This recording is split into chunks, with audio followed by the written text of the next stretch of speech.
Hello and welcome to the CX Files podcast for February 16th, 2023. My name is Mark Hillary and I'm in Sao Paulo, Brazil. And I'm Peter Ryan in Montreal. Mark, great to be back with you as always. And we've got a very unique podcast for our listeners today. Now, as you well know, I was in touch with a BPO operator called Televerde. Televerde is a really interesting player because part of their business model relies upon using female inmates in American prisons to perform contact center work. And I had the chance to chat with Michelle Cirocco, who is the Chief Impact Officer at Televerde, as well as the Chair and Executive Director of the Televerde Foundation, to go into how this business model came about, what some of the different operational elements are, and to find out a little bit about what some of the results are. And really, it was one of the most illuminating discussions I've had in a long time. Now, for full disclosure, I've been looking forward to this for quite some time. We'd been looking to try and make schedules align, and we were able to make this happen in such a way that Michelle was actually at a prison, and she'll reference this in the course of our interview, where there was a graduation for successful female inmates that were preparing to leave prison, and to celebrate the fact that they had done such a good job working as customer experience agents and going to a new job on the outside. Once they'd finished their incarceration, they're going to a new job in one of the outside contact centers that Televerde operates. Yeah, and I think that, often there is an assumption that people in prison are hardened criminals and, the key should be thrown away. But I think that if you look at the situation, most people are not in prison for life. Most people are actually going to come out at some point, and most people do actually want to get back into society and to actually add some value. So it can be very difficult, because once you have that mark on your resume, as it were, it can be very difficult to get back into a regular job and to be trusted again. But I think that clearly here we're seeing a company that's accepting that there's a lot of good people there that are being ignored and that are finding it very hard to get back into the regular employment again. Well, this is it. And they're doing a great job in terms of helping develop skills. And something that Michelle touched on that I think was really important, she said that a lot of these ladies come to the table with established skills already. And it's a case of finding out what their talent is, what their skill levels are, and being able to hone that down and to develop them as customer service representatives, and then help develop that into more elements around supervisory or management talent, so that they're ready to compete and they're ready to go right to work when they are liberated. And something else that came up during the course of the discussion, great KPIs that the ladies working as customer service reps in prison are able to deliver across a whole series of functions. And according to Michelle as well, when they're released and they go to work, their rate of being incarcerated again for a second time is significantly less. Yeah. And there's a company called Timpson's in the UK that is a retail chain. They've got hundreds of branches, and they do all kinds of things, key cutting, shoe repairs, all this kind of stuff, dry cleaning. And they actually have a reputation for hiring people straight from prison, and then giving them a training course, and then trusting them to look after stores. And they've found exactly the same thing, that if you put your trust in somebody in that position, then quite often they will repay it. Because of course, there's a lot of companies that won't do that. They won't even consider somebody that served a sentence. And so, there's a certain level of trust from the organization there, but then they get it back in spades. Yeah, and to be perfectly clear, Mark, one of the things that came up in the discussion with Michelle was the fact that there are restrictions in some cases of what work can be done. But the reality too is that that's going to be no matter what the contact center operating environment is. Every client's going to have different parameters. Every client's going to have different levels of compliance. And what really struck me was the fact that using this business model that Televerde is championing, there's so much that the incarcerated ladies that are working for the company are actually able to do, which is just fantastic in terms of, as you say, giving them that second chance when they come out, and that they can be constructive, productive individuals or members of society that don't want to turn back to a situation that might have been unfortunate that landed them in prison in the first place. I think this is also a great example of impact sourcing, which is something that we often talk about in terms of places where there's people that are operating outside of the regular economy, and bringing them in, giving them training, giving them jobs where they're going to pay taxes, and actually get a fair rate. We've both been to place training centers in South Africa, and and seen this kind of thing in action. But I think that sometimes we often ignore the fact that you can go to highly developed economies like the United States, and there's people there that need a chance as well. Yeah, exactly. And there's been some amazing discussion about impact sourcing on this podcast. We've had a number of episodes that have touched on it. You've written about it, I've written about it. And this is probably one of the freshest examples I've come across, and one that I want to continue exploring. One that I think probably a lot of the listeners who are operating CX, whether it's from the captive side or from the outsourced side, should be considering as well. Why don't we go straight to the interview with Michelle Cirocco from Televerde. Great.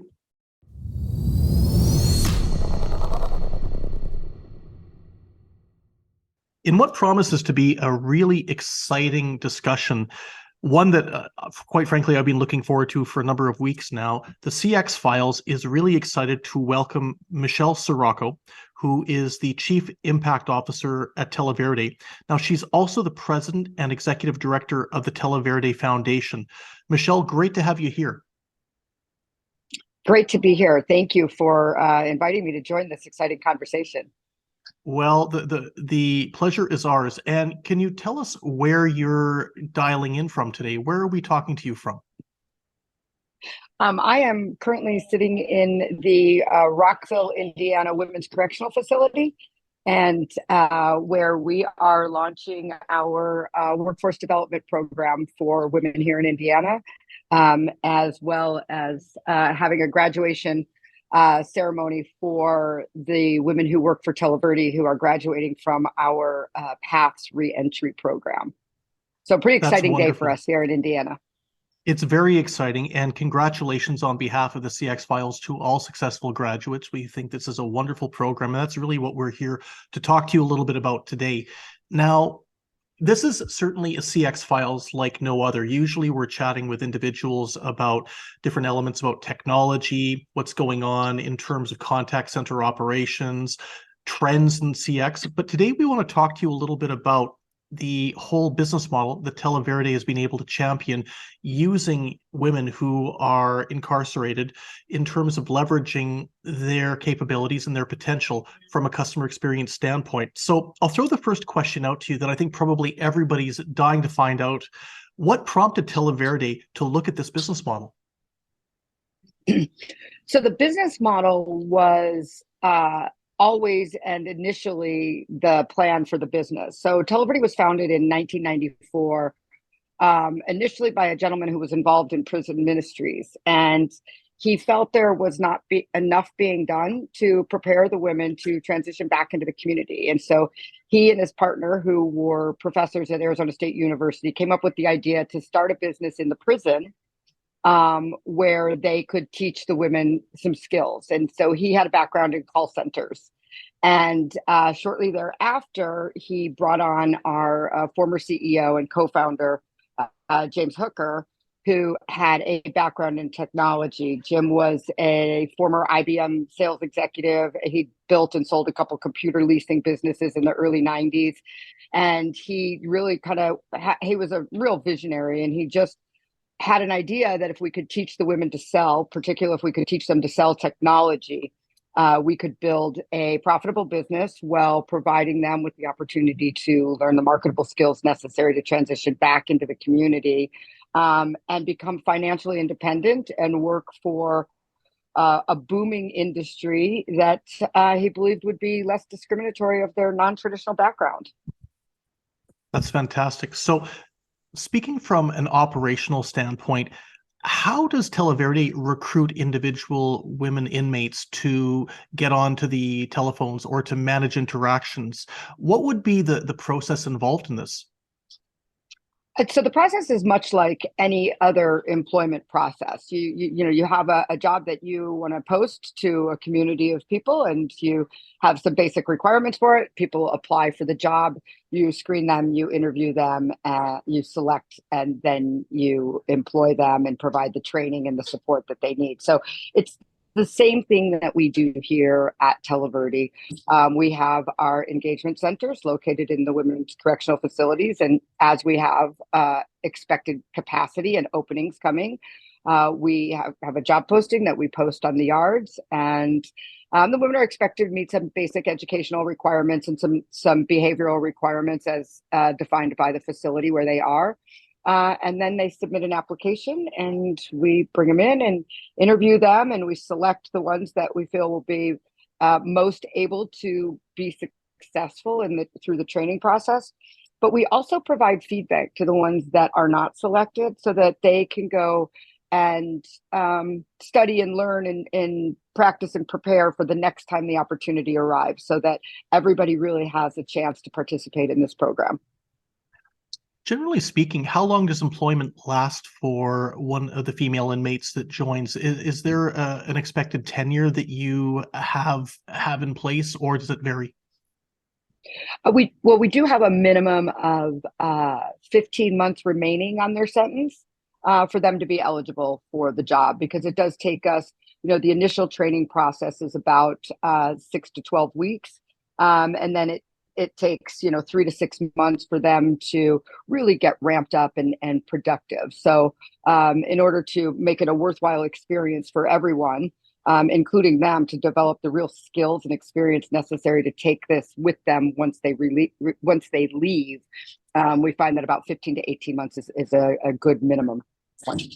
Okay, interesting. So I would dare say that that's probably longer than the average tenure of a contact center agent in the United States or Canada right now who are working in a facility.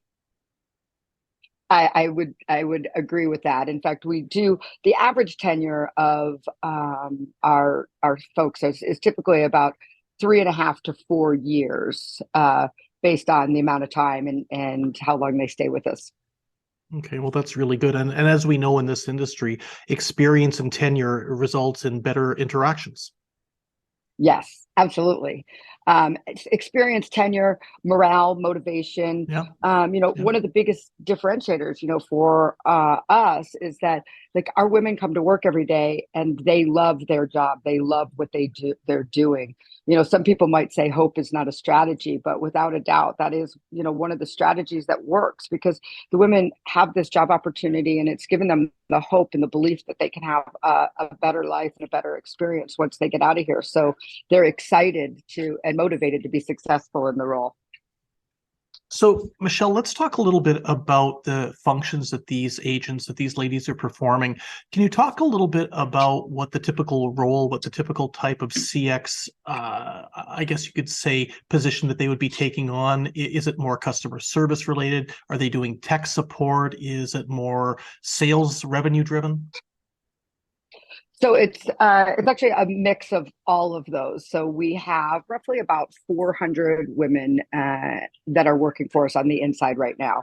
And we have, for example, the center where I'm at right now today, they primarily work with a client who has about 150 folks working for them, doing inbound customer service, which includes the basic handling of customer calls coming in. Can you help me solve this problem? I don't understand this. Can you help me fix this? But it also has an element of tech support. I've lost my login. I don't have my password. My tablet or my system isn't working properly. So that's one piece of it. We have a whole other element that is outbound lead generation, inside sales and sales development. And that is exactly that. Some of it is cold calling. Some of it is responding to warm inquiries that may come in through a website. It's really omni-channel engagement with prospects. in order to, basically understand, calling high level business executives and understanding what their pains and challenges are, and determining whether or not our clients' solutions will meet their needs. And so, our customers look like the who's who of the technology space, right? So companies like SAP, Broadcom, Adobe, Microsoft, Dell, Honeywell, all of these are current or previous customers of ours who've engaged our services to drive revenue for their organization. It's really interesting that we're talking about this, because what I'm getting a sense is that there's not one silo that the inmates that are working with Televerde can be put in. It's very multidimensional. They're capable of handling a whole series of different tasks. So the key really is then to figure out, from the individual agent perspective, how best to channel them into that element of excellence where they can really find their footing. Yes, it's really all about, you start at an entry point and then develop the skills and the person, and provide them with opportunities to explore what they might be interested in, and then give them the platform to do that. So what we try to do is, like any job that we do to run our company, we look to see if we can train and develop the women on the inside to be able to provide those services. So we have people working in, besides the call center type jobs, we have people in every single one of our departments learning the skills and providing support, whether it be data analytics, business intelligence, reporting, account management, project management, marketing, all of these elements. Every department in our organization has people who we start at kind of an entry level and build them up to the next level to learn those skills and help us run the company. Are there any restrictions in terms of what female inmates are able to perform from a CX perspective? I'm talking here from the standpoint of compliance that your individual clients might have in that sense? We actually, certainly there are restrictions related to security and the requirements within the facilities where we operate. But we work to overcome them and find ways to handle them. For example, LinkedIn and social selling can be a challenge, right? Because some of the facilities are not necessarily comfortable with the idea that the women would be out on LinkedIn able to connect with people. And so we have a whole social admin team in Argentina who partner with our ladies to help them do their LinkedIn prospecting and their LinkedIn communications, so that they're able to still do that function effectively, but within the confines and the constraints of the security requirements of the facilities where we operate. All right, so this is going to be the $1 million question. I'm sure everybody has been wondering, how has this business model, how has this way of delivering CX, which I think for me, it's one of the most innovative I've ever heard about, how's it being received by the clients?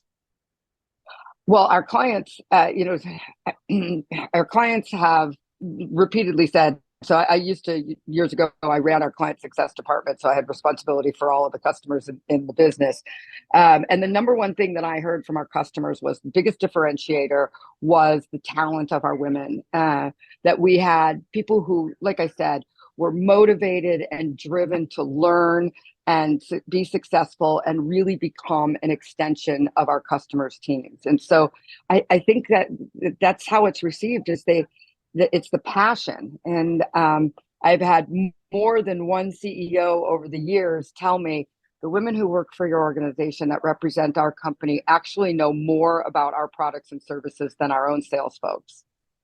And that's because they have time. It's the one thing that they've got is time to learn and a desire to be better.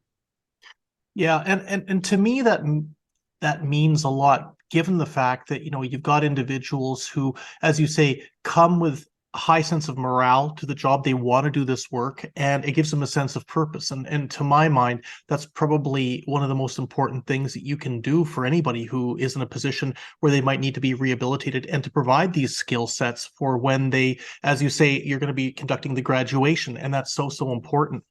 So let's finish off here, Michelle, by talking a little bit about the results. What have been the commercial results and what have been the social results from this? If you can just summarize them in 30 seconds or less. Oh, goodness gracious. So from the commercial results, I mean, we pride ourselves on delivering, measurable and meaningful results for our clients. So specifically, we track the sheer number of deliverables and client interactions that we've provided and that we handle. And it ranges in the neighborhood of about 4 million phone calls per year. And then there are really specific KPIs and metrics associated with that. We had one client from a customer service standpoint. In the first 90 days that we worked with them, we took their customer satisfaction rating from less than 60% up to the low 90% customer satisfaction from the experience of that inbound call handling. At the same time, reducing call handling times. We've also, on the sales standpoint, we've delivered almost $10 billion worth of revenue opportunities for our customers. And so, through real pipeline opportunities that we've delivered for our clients. From a human standpoint, which is my favorite standpoint, it's all about the impact, right? Is we've had over 4,000 women who've gone through our program since the 90s. And we had Arizona State University did a study over a 7-year period that told us that the women of Televerde were getting out of prison and they were realizing 94% employment 1 full calendar year after incarceration, earning salaries 4 times the national average for a formerly incarcerated woman. And they had a recidivism rate of less than 6% compared to a national average of about 60%. And then for the past 3 years, so we launched the Televerde Foundation in 2020. And so I have personally been tracking the metrics for the women of Televerde and the foundation for the past 3 years. And we currently have a 0% recidivism rate for 3 years, which means not one person has gone back to prison that's gone through our programs in the last 3 years. And they're coming out of prison and their first starting salaries are averaging about $47,000 a year. So this is a real livable wage that enables them to take care of themselves, take care of their children, take care of their families. And that's why they don't ever have to return to prison again. Well, again, sincere congratulations to all the graduates, to all the participants in the program, and to yourself and to Televerde for what you're doing. It's really inspiring. And I think one of the best examples of social and impact sourcing that I've seen anywhere in the world. So, Michelle, thanks for taking some time from where you're at today at the graduation. I know that your schedule is tight, but we really, really appreciate the fact that you have chosen to spend a few minutes with the CX Files. Awesome. Thank you very much.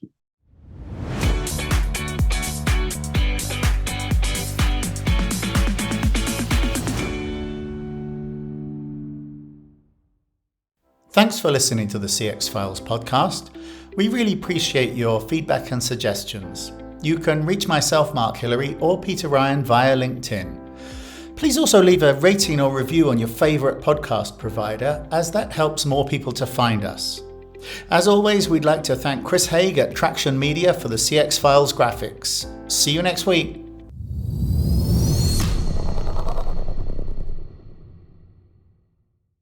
Cool. Nice job.